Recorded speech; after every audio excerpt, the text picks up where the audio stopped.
দক্ষিণ কলকাতা ওখানকার জামাই অরূপ চক্রবর্তী আছেন, আছে আমার ছোট বোন দীপিকা মান্না,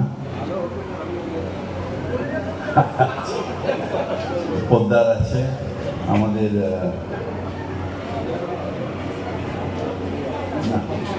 বিনন্দা আছেন,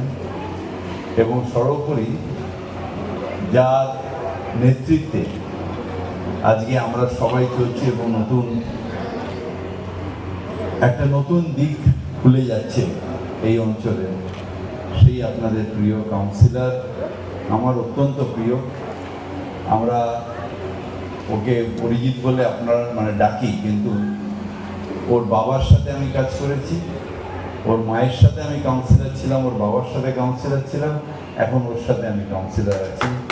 আপনাদের অত্যন্ত প্রিয় এই কাজটাকে